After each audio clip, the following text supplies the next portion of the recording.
Yang itu juga berusaha terus bagaimana caranya keluarga ini tetap utuh.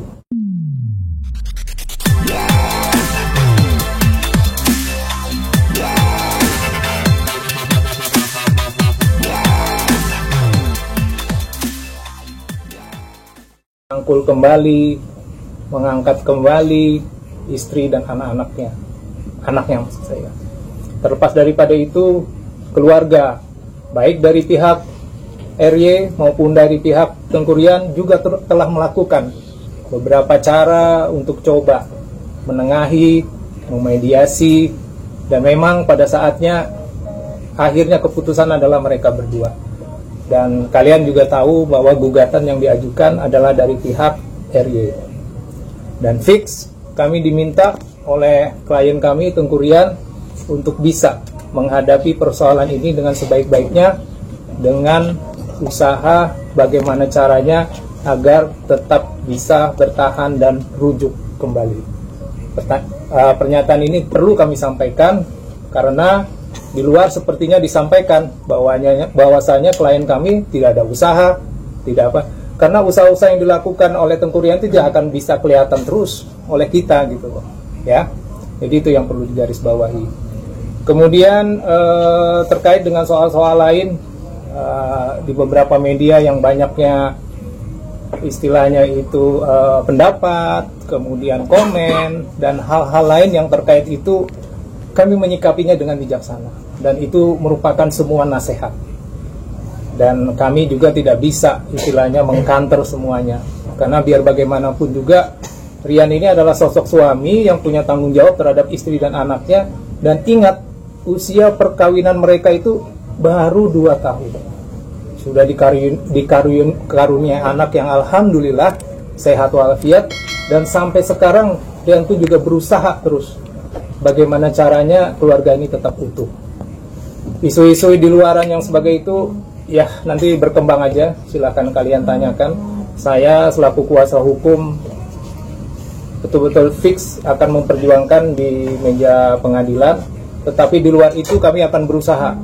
Nah, ini pada kesempatan baik ini juga kami meminta, karena kami sudah datang, sudah tampil, mudah-mudahan dari pihak sebelah, apakah itu keluarga ataukah tim pengacara hukumnya juga dapat berkolaborasi dengan kami untuk terdepankan musyawarah dan mediasi sebelum tanggal 19 Februari yang akan datang. Jadi begitu ya rekan-rekan ya, sebenarnya tetap mengusahakan Rian untuk datang, tetapi dengan pertimbangan, karena bukan saya saja yang didengar, tetapi juga dari manajer, dari keluarga, dan kebetulan hari ini ada syuting di Cipanas. Jadi Rian menyampaikan, Mas Dedi tolong sampaikan sama teman-teman media, salam, dan kita ketemu tanggal 19 Februari di pengadilan, ya.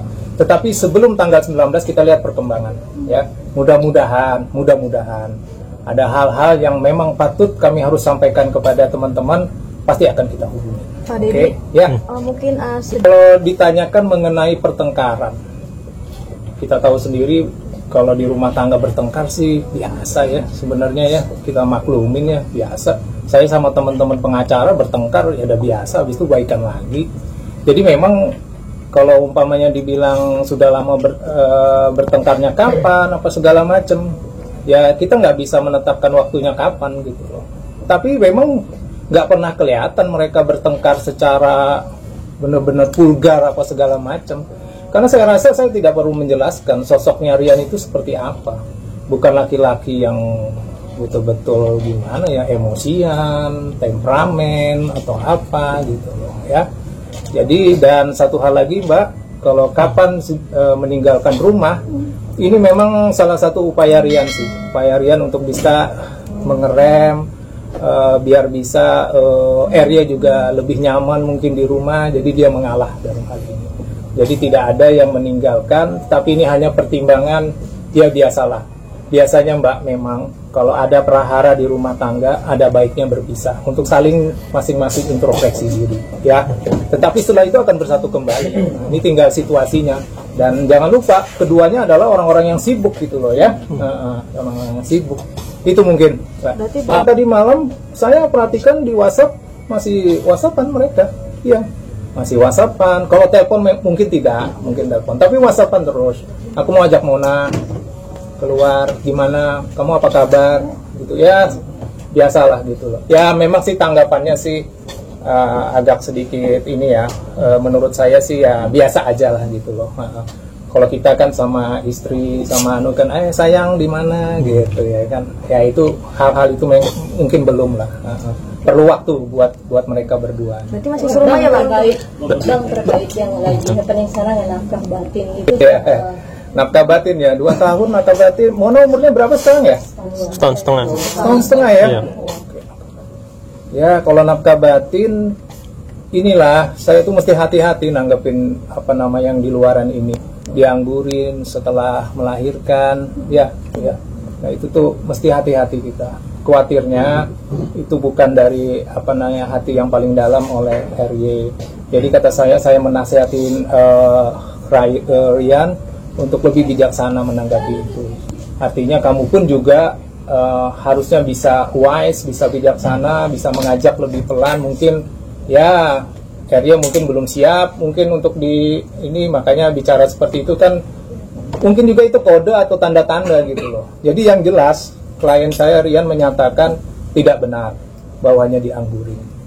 Karena kalau lihat dari jejak digital banyak sekali kebersamaan mereka yang perlu kita tanggapi dengan benar, bahwasanya itu ya mungkin harus ditanyakan kepada yang bersangkutan kembali ya gitu loh. Itu lagi yang perlu digarisbawahi gitu loh. Jadi jangan diambil ujungnya aja gitu loh, dianggurin dan lain-lain gitu loh. Jadi nggak ada persoalan yang ini sih. Dan lihat ya, nggak ada isu-isu diagnosa apapun ya gitu loh. Dan dia sangat menjaga kesehatan dia. Gitu. Bang masih serumah kah Bang Dedi? Masih serumah Bang? Kalau serumah sudah tidak. Dari kapan Bang? Dari kalau Rian bilang sih setelah pulang dari umroh. Itu kapan itu? Desember, Januari ya? Januari ya? Baru Februari, oke. Sebulan. Rian sendiri ada nggak? Karena kayaknya dia lebih dapat besar gitu. Usaha apa sih Bang yang dilakukan? Tadi sudah saya sampaikan bahwasanya Rian selalu berusaha memberikan baju, membelikan pakaian, memberikan makanan, menanyakan dia di mana, apa segala macam gitu loh. Mengajak untuk juga bicara gitu loh. Jadi hal-hal yang sewajarnya lah yang dilakukan gitu loh. Tapi lagi-lagi karena dari pihak sebelah masih bertepuk sebelah tangan, tentunya effort dan usahanya Rian harus lebih giat lagi. Dan katanya nggak dikasih nafkah. itu perlu saya garis bawahi, itu tidak benar sama sekali ya. Rian itu orang yang sangat bertanggung jawab dan menjaga marwahnya ya. Jadi tidak benar sama sekali Rian itu tidak memberikan nafkah ya. Sampai dengan saat ini baik rumah, ada 2 rumah malah yang dibeli saat ini, itu semua artinya hasil bersama gitu loh, sama-sama dibangun gitu loh. Jadi saya nggak bisa menanggapi soal nafkah.